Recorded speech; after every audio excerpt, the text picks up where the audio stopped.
मैंने हर एक खुशी छोड़ दी, सिर्फ तेरी खुशी के लिए। मैंने हर एक खुशी छोड़ दी, सिर्फ तेरी खुशी के लिए। तू बता और क्या छोड़ दूँ, जिंदगी नौकरी के लिए। तू बता और क्या छोड़ दूँ, जिंदगी नौकरी के लिए। हेलो दोस्तों, नमस्कार। आपका स्वागत है आपके अपने चैनल हिंदी हब ऑफिशियल पर। चिंता नहीं करनी है, लगातार दोस्तों ईमानदारी के साथ में पढ़ते हुए जाना है। सफलता मिले तो ठीक, नहीं मिले तो दोस्तों और भी ठीक। अपनी कमियों को सुधार करना है और आगे बढ़ते जाना है। क्या होगा इसकी चिंता नहीं करनी है, क्योंकि वही होगा वही जो राम रचि राखा। तो आज दोस्तों इसी कड़ी में हम रामचरितमानस के प्रश्नों पे चर्चा करने वाले हैं, जिसका आपका बालकांड है वो आपके सेकंड ग्रेड के सिलेबस में लगा गया है। और बालकांड दोस्तों पढ़ने में तो आपका घाटा है। क्यों घाटा है? क्योंकि जिस प्रकार के प्रश्न यहाँ से पूछे जा रहे हैं उनको मैं देख रहा हूँ कि बच्चा यदि अपनी थोड़ी सी भी उसमें क्या समझ है तो वो बिना पढ़े हुए भी करके आ सकता है। इतना यदि आप हिंदी साहित्य के अंतर्गत यदि आप या बालकांड यदि आप पढ़ेंगे, उतने में आप जो हिंदी व्याकरण है उसके आप 2 बार रिवीजन कर चुके होंगे। ठीक है, तो मैं सोचता हूँ कि आपको बालकांड नहीं पढ़ना है। और हम दोस्तों 2-3 वीडियो के माध्यम से लगभग 1.5 से 2 से जितने भी आपके महत्वपूर्ण प्रश्न बनेंगे उन पे हम यहाँ पर चर्चा कर लेंगे। तो जिस प्रकार के भावार्थ से संबंधित क्वेश्चन आपके बहुत पूछे जा रहे हैं, आरपीएससी फर्स्ट ग्रेड का जो आपका परीक्षा हुई थी उसमें आपका जे बिनु काज दाहिने बाहें, इसमें किसकी वंदना की गई है या कहाँ से संबंधित है। यदि आपको कोई पंक्ति पूछी जाए और आपको लग रहा है कि भाई रामचरितमानस की है, किस कांड से है, तो आप सीधा उत्तर कर लेना वहाँ पर बालकांड, क्योंकि बालकांड ही आपके यहाँ पर लगा हुआ है। इसके अलावा जे बिनु काज दाहिने बाहें जो पंक्ति थी वो आरपीएससी फर्स्ट ग्रेड में पूछी गई थी और वो बालकांड में ही थी। ये भी आपसे पूछा जाता है कि इस पंक्ति में किसकी वंदना की गई है, तो तुलसीदास दोस्तों यहाँ पर दुष्टों की वंदना करते हुए दिखाई देते हैं। सबसे पहले वंदना किसकी की गई है वो हम आगे आज के प्रश्नों में जानेंगे। इसके अलावा कोई आपका संवाद है वो भी आपसे पूछा जाता है। तो बालकांड में आपको पढ़ाऊंगा तो दोस्तों नहीं, क्योंकि इससे ना मेरा फ़ायदा है ना ही आपका फ़ायदा है। एक वीडियो में आपका पूरी बालकांड की कथा का सार, जहाँ जहाँ से क्वेश्चन आपके बनेंगे वो मैं आपका पूरा बता दूंगा। उस वीडियोज़ को आप 2-3 बार सुन लेना और इन क्वेश्चनों को कर लीजिए। निश्चित रूप से मैं कहता हूँ 99% आपका जो प्रश्न है वो आपका सही हो जाएगा। तो चलिए देखते हैं। इस वीडियो में आपके 55 प्रश्न हैं। 55 में तो आपको पता लग जाएगा किस प्रकार के यहाँ से प्रश्न बनने वाले हैं। तो इसी तरह से दोस्तों यदि आपको हमारी मेहनत है पसंद आ रही है तो हिंदी हब ऑफिशियल को दोस्तों सब्सक्राइब कर लीजिए, जिससे कि हर वीडियो आपको मिलती रहे। रामचरितमानस की रचना कितने समय में हुई थी? 2 वर्ष, 2 वर्ष 7 माह है, 3 वर्ष 4 माह है, 4 वर्ष 7 माह है। ठीक है, तो रामचरितमानस है दोस्तों तुलसीदास है और राम भक्ति काव्य की श्रेष्ठ कृति है। इसकी जो रचना है वो आपके 2 वर्ष और 7 माह में हुई थी आचार्य शुक्ल के अनुसार। ध्यान रखना है, संविधान वाला में नहीं पड़ जाना चक्कर में कि 2 वर्ष 11 माह 18 दिन। ठीक है, तो इसकी बहुत ज़्यादा पूछा जाता है कि 2 वर्ष 7 माह। एक तो आपका संविधान पूछा जाता है कितने वर्ष में कितने दिनों में बनकर तैयार हुआ था, और एक आपकी रामचरितमानस है। इनकी मिलती जुलती हैं। 2 वर्ष 11 माह 18 दिन संविधान की है। ठीक है, जीके का तो मैं जानकार है नहीं, लेकिन 2 वर्ष 7 माह है आपको तुलसीदास की रामचरितमानस आपको याद रखनी है। आगे चलते हैं। रामचरितमानस के प्रारंभ में तुलसी ने मंगलाचरण किया है, ये प्रश्न भी आपका आ चुका है। सरस्वती व गणेश का, राम और सीता का, शंकर व सती का, गुरु का। तो जैसे ही आपका बालकांड प्रारंभ होता है तो बालकांड में आपको कोई प्रबंध काव्य यदि आप लिख रहे हैं तो आपको पता है अपने इष्ट देव की वंदना करनी पड़ती है। तो यहाँ पर तुलसी ने दोस्तों ना कि राम सीता की नहीं, यहाँ पर सरस्वती और गणेश की वंदना की है। और दो प्रकार के मंगलाचरणों का प्रयोग किया गया है। एक तो आपका संस्कृत में, ठीक है, वर्णानामार्थम, और जो है वो वंदे वाणी विनायकों वाला, और आपके एक आपके अवधी भाषा में भी आपके क्या है, मंगलाचरण किया है। तो दोनों भाषाओं में आपका मंगलाचरण देखने को मिलता है। सरस्वती और गणेश का दोस्तों यहाँ पर क्या है, ठीक है, वंदे वाणी विनायको, यानी कि मैं क्या है, वाणी सरस्वती को और विनायको यानी गणेश की क्या है, मैं वंदना करता हूँ। तो यहाँ पर सरस्वती व गणेश का वंदना की गई है, मंगलाचरण। मूक होई वाचाल पंगु चढ़ई गिरवर गहन, पंक्ति में किसकी महिमा का वर्णन किया गया है? गुरु की, राम की, ब्रह्मा की, शंकर की। तो यहाँ पर आपके राम की महिमा का वर्णन किया गया है। इसमें एक प्रसिद्ध अलंकार भी है, वो मैं आपको आगे बताऊंगा, आगे भी क्वेश्चन है इस पर। आगे चलते हैं। महामोहितम पुंज जासु बचन रवि कर निकर, पंक्ति में तुलसी ने महामोह रूपी अंधकार राशि को नष्ट करने वाली सूर्य किरणों का समूह है, किसे बताया है? गुरु के वचनों को, राम के वचनों को, शिव के वचनों को, ब्रह्मा के वचनों को। तो दोस्तों जो अज्ञान रूपी जो अंधेरा है उसको काटने के लिए क्या है, गुरु के वचनों को क्या है, इन्होंने किरणों का समूह है कि गुरु के वचन रूपी किरण समूह अज्ञान रूपी अंधकार को क्या है, नाश कर देते हैं, ठीक है। और इसमें तुलसी ने अप्रत्यक्ष रूप से, ठीक है, नर रूप हरि, नीचे वाली पंक्ति आती है नर रूप हरि, तो तुलसी के गुरु का नाम क्या था, नरहरि था। तो यहाँ पर दोस्तों, यहाँ पर नर रूप और हरि अप्रत्यक्ष रूप से यहाँ पर अपने गुरु की भी नाम लिया है इस शोरठे में। आगे चलते हैं। बालकांड में तुलसी ने संतों का चरित्र किसके समान बताया है? बहुत ही दोस्तों, बहुत ही इंपॉर्टेंट क्वेश्चन है बालकांड से, कि बालकांड में तुलसी ने संतों का चरित्र है वो किसके समान बताया है? कमल के समान, शीशे के समान, हीरे के समान, कपास के समान, ठीक है। तो दोस्तों यहाँ पर इन्होंने क्या है, कपास के समान है। जिस प्रकार से कपास है वो आपका क्या है, सफ़ेद और स्वच्छ निर्मल होता है, उसी प्रकार है वो आपका संतों का चरित्र भी क्या है, बिना दाग के स्वच्छ निर्मल होता है, ठीक है। तो यहाँ पर आपका कपास के समान है वो संतों का चरित्र बताया है। तुलसी ने चलता फिरता तीर्थराज किसे बताया है? नारद को, गुरु को, ब्राह्मणों की सभा को, और आपके शंकर को। तो तुलसी है वो चलता फिरता तीर्थराज बताते हैं ब्राह्मणों की सभा को, ठीक है, ब्राह्मणों की सभा को बताया है। आगे चलते हैं। समन्वयवाद का कवि किसे माना जाता है? तो आप जानते हैं, बहुत बार आपको क्वेश्चनों में कराया है, हिंदी साहित्य पढ़ाते समय भी आपको बताया है। तो समन्वयवाद का जो कवि है वो आपके तुलसीदास को माना जाता है। और किसने कहा था? समन्वय की तुलसी समन्वय की विराट चेष्टा के कवि हैं। ये क्वेश्चन भी आपका जब बीए के एग्जाम आपने दिए होंगे तो आपसे पूछा जाता रहा है, सिद्ध कीजिए तुलसी समन्वय की विराट चेष्टा के कवि हैं। क्योंकि इन्होंने दोस्तों निर्गुण का सगुण के साथ में, भक्ति का वैराग्य के साथ में, ठीक है, निराकार का साकार के साथ में, गार्हस्थ्य का वैराग्य के साथ में, ठीक है, अवधि का ब्रज के साथ में समन्वय इन्होंने दोस्तों लेकर के किया है। इसीलिए इसको समन्वय की विराट चेष्टा का कवि तुलसीदास को कहा जाता है। तुलसी की रचना कौन सी नहीं है? तो तुलसी की दोस्तों कवितावली है, गीतावली है, रामायण यहाँ पर नहीं है, क्योंकि रामायण किसकी है? वाल्मीकि की रामायण है, ध्यान रखना, ये तो आप जानते ही हैं सब। लेकिन कई बार हम नाम के लिए कि रामायण तो भाई तुलसी की है, कोई रामायण आपसे क्या है, बोल व्यवहार में कह देते हैं कि भाई रामायण पढ़ रहे हैं, ठीक है। तो रामायण तो दोस्तों आपका क्या है, संस्कृत के आदि कवि वाल्मीकि की है, और रामचरितमानस है तुलसीदास की।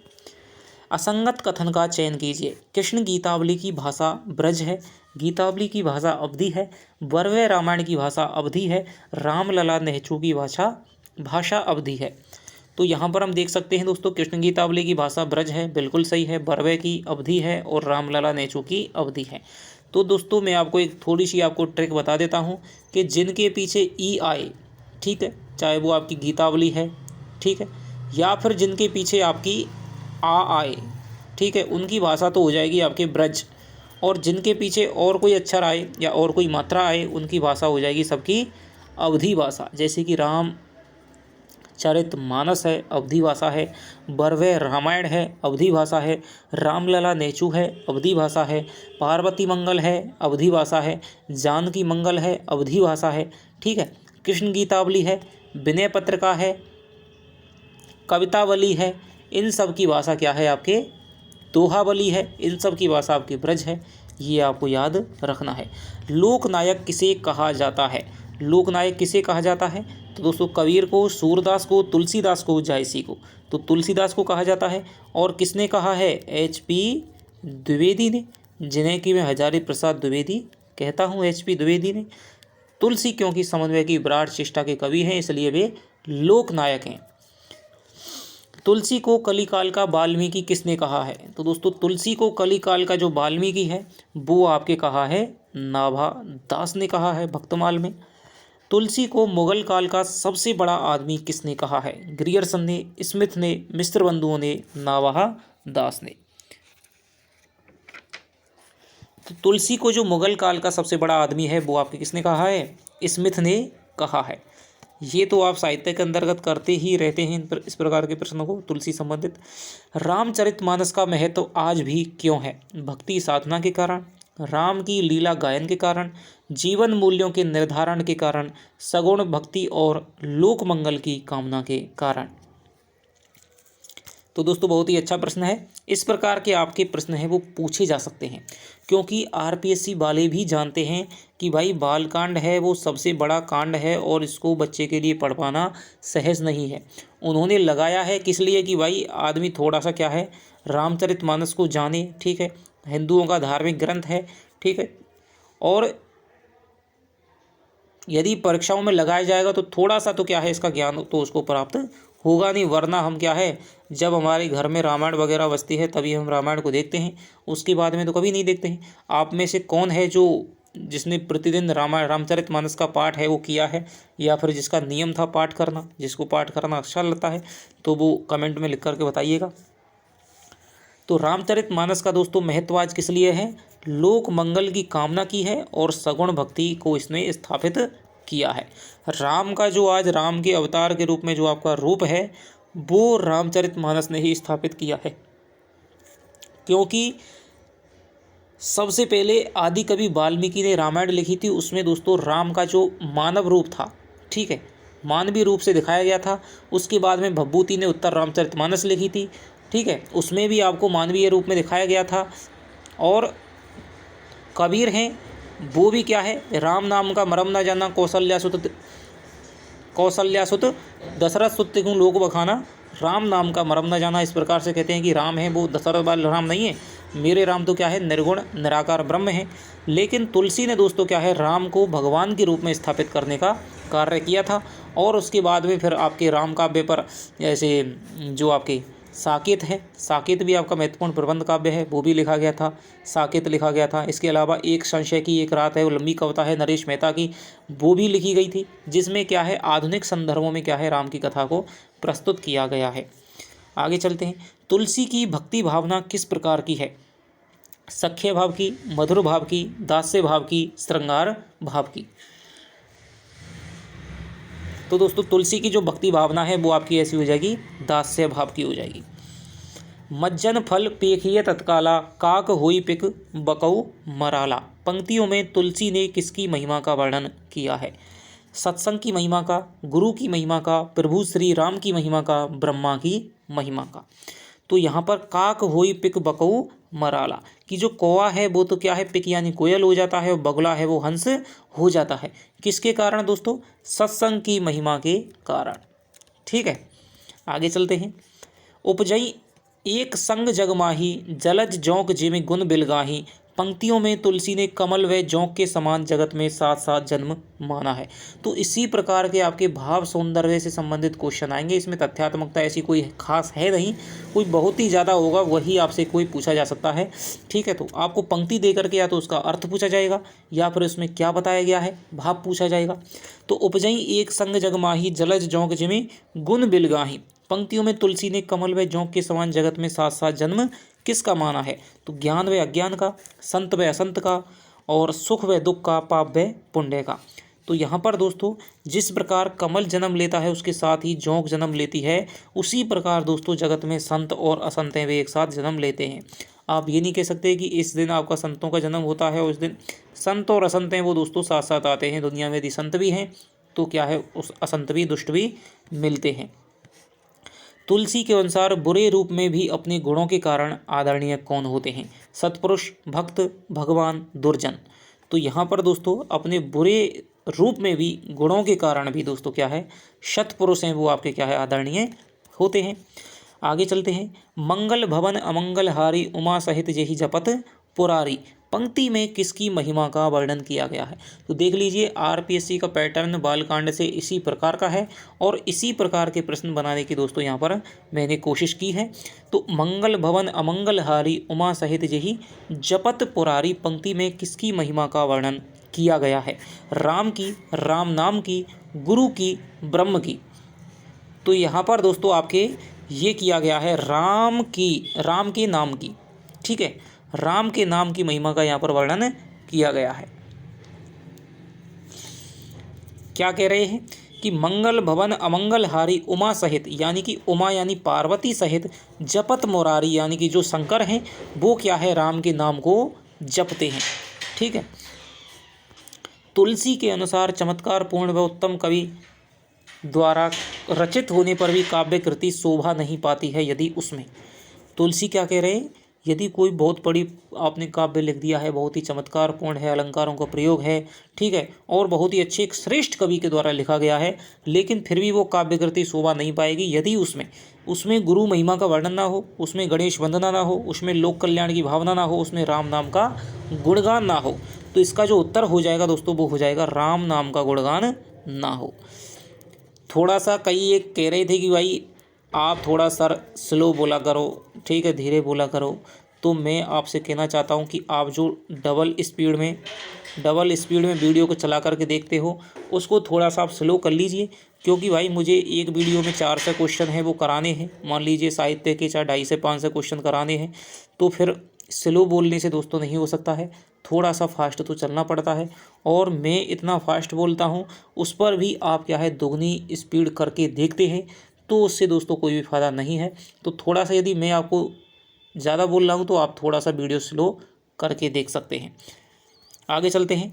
तुलसी ने कलयुग में कल्याण पाने का एकमात्र उपाय क्या बताया है? तो गुरु सेवा को, जन सेवा को, नाम स्मरण को, ब्रह्म उपासना को। तो दोस्तों तुलसी ने कलयुग में, ठीक है, तो ये बताया है इन्होंने नाम स्मरण को। ये वाली जो विधि है दोस्तों संत साहित्य जो कि कबीर आदि निर्गुण साहित्य है और भक्ति साहित्य के सगुण साहित्य में दोस्तों क्या है कॉमन है। नाम स्मरण क्या है कॉमन मिलती है, गुरु का महत्व भी दोनों में क्या है कॉमन मिलता है। लेकिन जो सगुण भक्ति साहित्य है वो तीर्थाटन पर पूजा पद्धति को क्या है महत्व देता है, लेकिन संत साहित्य है वो आपके पूजा पद्धति को महत्व नहीं देता है। तुलसी ने राम से बड़ा बताया है गुरु को, ब्रह्म को, राम नाम को, शिव को। तो राम से बड़ा कौन है? राम से बड़ा राम का नाम है। ये आपने अपने बाबा वगैरह को, आपने क्या है पिताजी वगैरह को आपने सुना भी होगा कि राम से बड़ा तो क्या है राम का, आपस में बोलचाल में सुना होगा कभी ना कभी। तो राम से बड़ा राम का नाम है। तुलसी ने रामचरितमानस की रचना की थी काशी में, अयोध्या में, चित्रकूट में, शूकर खेत में। तो रामचरितमानस की दोस्तों रचना इन्होंने क्या है अयोध्या में की थी। ठीक है, कुछ भाग इसका क्या है जैसे कि आपका उत्तरकांड वगैरह है जो आपका वो है आपका कहाँ लिखा था, काशी में भी लिखा था। मेटत कठिन कुअंक भाल के तुलसी ने मस्तक पर लिखे दुर्भाग्य के लेख को मिटाने वाला बताया है राम नाम को, राम कथा को, राम के गुणों को, गुरु को। तो दोस्तों राम के गुणों को, राम के जो गुण हैं वो आपके क्या है तो मस्तक पर लिखे जिनका दुर्भाग्य का लेख है उसको मिटा देते हैं। आगे चलते हैं। मानस का प्रमुख छंद क्या है? दोहा है, हरगीत का है, चौपाई, सोरठा। तो आप सब जानते हैं चौपाई इसका प्रमुख छंद है। असुर सेन सम नरक निकंदनी, साधु विबुध कुल हित गिरी नंदनी, संत समाज पयोधि रमासी, विश्व भार भर अचल क्षमासी। चौपाई में तुलसी ने किसकी महिमा का वर्णन किया है कि असुर सेन सम नरक निकंदनी, साधु विबुध कुल हित गिरी नंदनी। तो यहाँ पर दोस्तों तुलसी ने किसका वर्णन किया है? रामचरितमानस की महिमा का, राम कथा की महिमा का, राम नाम की महिमा का और सगुण राम की महिमा का। तो यहाँ पर दोस्तों, यहाँ पर इन्होंने राम कथा का क्या है कि जहाँ पर भी क्या है राम कथा होती है तो वहाँ पर राम कथा का क्या है, इन्होंने उसकी महिमा का वर्णन किया है। आगे चलते हैं। संत चकोर करई जेहि पाना, तुलसी ने संत रूपी चकोर द्वारा किसका, ये दोस्तों यहाँ पर पान है, पान करने की बात कही है। राम कथा का, राम नाम का, अमृत का, सत्संग का। तो इन्होंने तो कही है दोस्तों आपके संत चकोर करई जेहि पाना, तो यहाँ पर इन्होंने क्या है राम कथा का पान करने की बात कही है। आगे चलते हैं। कही ना जाई कछु हृदय गिलानी, मन महु रामहि सुमिर सयानी। पंक्ति में तुलसी ने किसके हृदय की गिलानी का वर्णन किया है? शिव की, शक्ति की, पार्वती की, नारद की। तो ये सवारी आपकी सारी चीज़ें आपकी क्या है, जब आपका सार तत्व बताया जाएगा तो आपको पता चल जाएगी कि भाई यहाँ पर एक बार शिव हैं और शक्ति हैं, वो घूमने जा रहे हैं, बीच में राम मिल जाते हैं, ठीक है। तो वो उनको प्रणाम करते हैं। शक्ति पूछते हैं कि आप ऐसा, ये तो सामान्य आदमी है, वो बेस बदले हुए होते हैं, तो भाई आप इसको प्रणाम क्यों कर रहे हैं? तो वो बताते नहीं है, तो भाई वो क्या है उनकी परीक्षा लेने जाती है शक्ति। तो उस प्रसंग में है, तो फिर उनको क्या है, जब उनको पता चलता है कि ये तो वास्तव में ही राम है, तो फिर क्या है उनको क्या है गिलानी होती है। तो यहाँ पर शक्ति की दोस्तों गिलानी की क्या है बात की गई है। उमही नाम तब भयउ अपर्णा, तुलसी के अनुसार पार्वती का नाम अपर्णा का पड़ा था जब उन्होंने जल व वायु का सेवन किया था, जब उन्होंने सूखे बेल पक्ष का भोजन किया था, जब उन्होंने सूखे बेल पत्र भी खाना छोड़ दिया था, जब उन्होंने शक्ति रूप त्याग दिया था। तो दोस्तों अपर्णा शब्द को ही आप ले लीजिए, अपर्णा, आ प्लस पर्णा, ठीक है। पर्ण माने क्या होता है, पत्ता होता है। आ माने नहीं, यानी कि जो क्या है पत्ता भी नहीं खा रहा है, उसे हम अपर्णा कहते हैं। पार्वती ने शिवजी को पाने के लिए दोस्तों क्या है योगों योगों तक तपस्या की थी, और उन्होंने क्या है शुरुआत में तो कंदमूल फल खा करके, फिर जल या वायु का सेवन करके, फिर उन्होंने सूखे बेल पत्र खा करके किया था, फिर उन्होंने वो भी छोड़ दिए थे, तब उनका क्या है अपर्णा नाम है वो पड़ गया था। तो ये वाली बात है, जब उन्होंने सूखे बेल पत्र खाना छोड़ दिया था। तुलसी के अनुसार भगवान शंकर के आराध्य कौन है? राम, ब्रह्मा।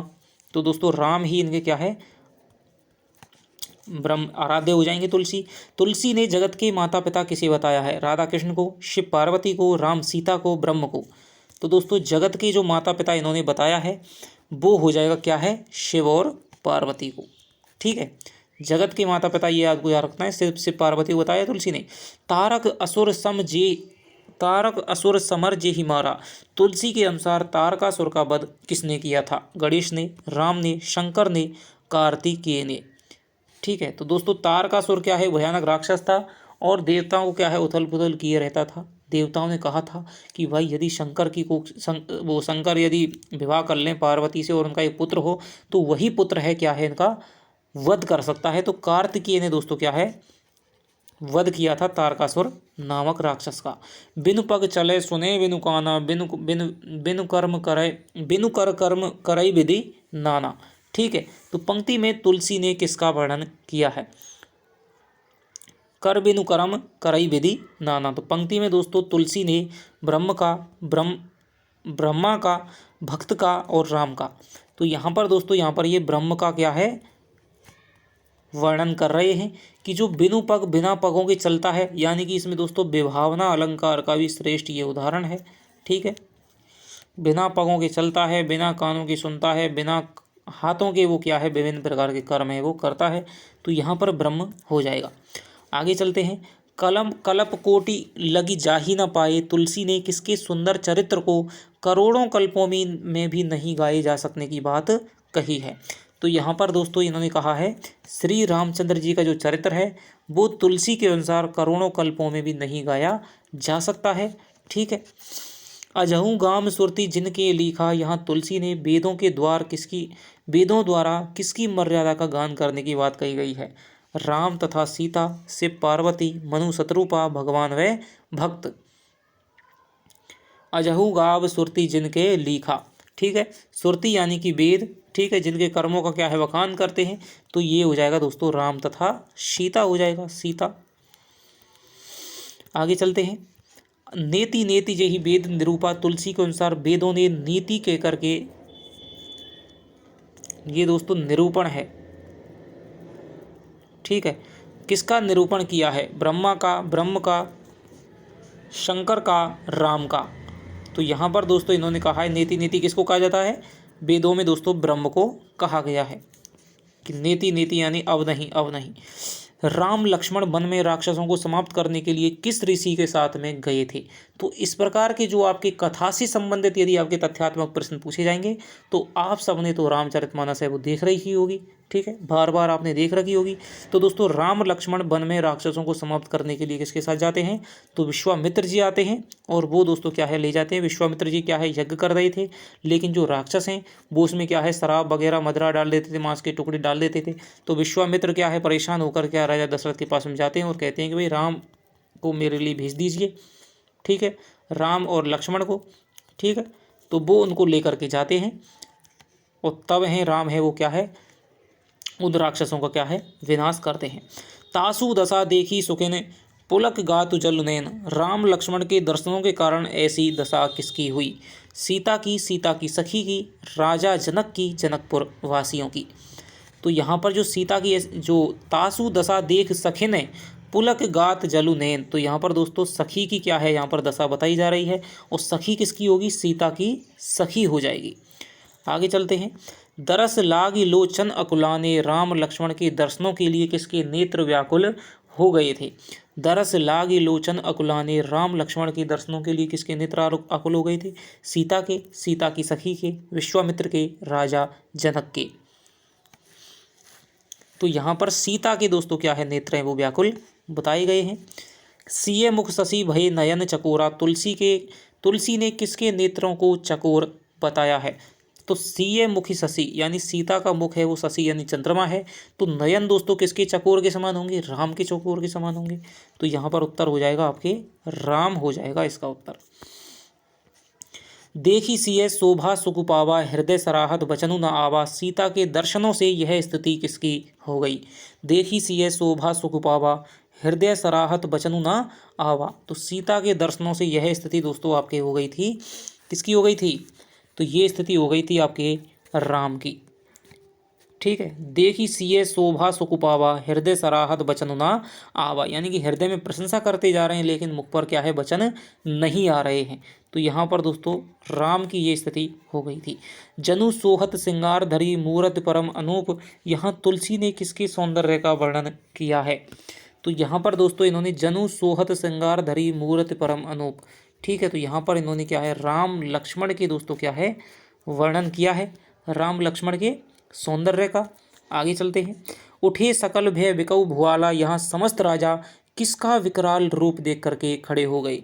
तो यहाँ पर जो सीता स्वयंवर की बात है वो यहाँ पर चल रही है कि सीता स्वयंवर में क्या है धनुष टूट गया है, ठीक है, और परशुराम उसकी गर्जना को सुन करके उन्हें पता चल गया, आभास हो गया और वो आ गए हैं स्वयंवर में।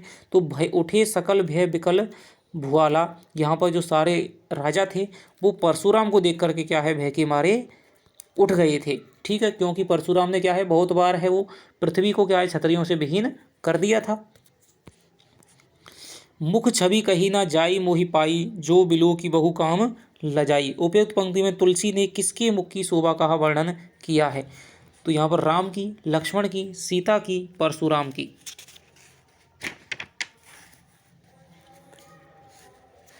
तो यहाँ पर इन्होंने क्या है मुख छवि कही ना जाई मोहि पाई, जो बिलो की बहु काम लजाई। तो उपर्युक्त पंक्ति में दोस्तों इन्होंने क्या है राम की, लक्ष्मण की, सीता की और परशुराम की। तो यहाँ पर इन्होंने क्या है राम की जो है मुख की शोभा का वर्णन किया है। आगे चलते हैं। तुलसीदास ने पाप का मूल बताया है, लोभ को, मोह को, अहंकार को, क्रोध को। तो पाप का मूल दोस्तों तुलसी ने क्या बताया है, क्रोध को बताया है। आगे चलते हैं। तुलसी को बुद्धदेव के बाद में सबसे बड़ा लोकनायक, ये है आपका लोकनायक। लोकनायक किसने माना है, तो ये माना है ताशी ग्रियर्सन। तो ग्रियर्सन ने दोस्तों तुलसी को बुद्धदेव के बाद में सबसे बड़ा लोकनायक माना है। रामचरितमानस की रचना हुई थी 1431, संवत 1531, संवत 1631 और संवत 1731। तो दोस्तों रामचरितमानस की रचना हुई थी, उसकी शुरुआत में ये आपकी चौपाई आती है कि कथा करऊँ कि संवत 1631 कथा करऊँ धरी हरपद सीसा। तो यहाँ पर संवत है वो 1631 यानी कि 1574 में दोस्तों चैत्र शुक्ला नवमी को मंगलवार के दिन है रामचरितमानस की शुरुआत की गई थी। तुलसीदास किस दार्शनिक मत के भक्त कवि थे? अद्वैतवाद, शुद्धाद्वैतवाद, द्वैताद्वैतवाद, द्वैतवाद और विशिष्टाद्वैतवाद। तो दोस्तों तुलसी है वो रामानंद के क्या है, वो ये आपके जो रामानुज थे, ठीक है, रामानुज की क्या है परंपरा में आते हैं, ठीक है, नरहरि के शिष्य थे, ठीक है, नरहरि क्या है और रंगनाथ मुनि, फिर आपके रामानंद हो जाएंगे, फिर आपके क्या है ये हो जाएंगे आपके नरहरि हो जाएंगे, नरहर्यानंद। तो उनकी ही शिष्य परंपरा में फिर आपके तुलसी आते हैं। तो तुलसी दोस्तों जो मत है वो रामानुज का था, वही मत आपके तुलसी का हो गया विशिष्टाद्वैतवाद। आगे चलते हैं। तुलसी के गुरु का नाम क्या है? परमानंद दास, गोविंद दास, नरहरिदास, रामानंद। तो तुलसी के गुरु का नाम है जो दीक्षा गुरु थे, ठीक है, वो तो नरहरिदास थे, और जिनके पास काशी में रहकर के अध्ययन किया था वो शेष सनातन थे, शेष सनातन, ठीक है, शेष सनातन थे। आगे चलते हैं। हिंदी में राम भक्ति काव्य का शीर्ष स्तंभ माना जाता है वाल्मीकि को, तुलसीदास को, अग्रदास को, रामानंद को। तो यहाँ पर राम भक्ति काव्य का शीर्ष स्तंभ आपके तुलसी को माना जाता है। हिंदी काव्य की बात कर रही है ये। आगे चलते हैं। पुष्प वाट का प्रसंग किस कांड में आता है? तो ये आप जानते हैं पुष्प वाट का प्रसंग कहाँ आता है? जनक की जो पुष्प वाटिका है तो वहाँ पर दोस्तों आपके बाल कांड में आपका ये आ जाएगा, ठीक है।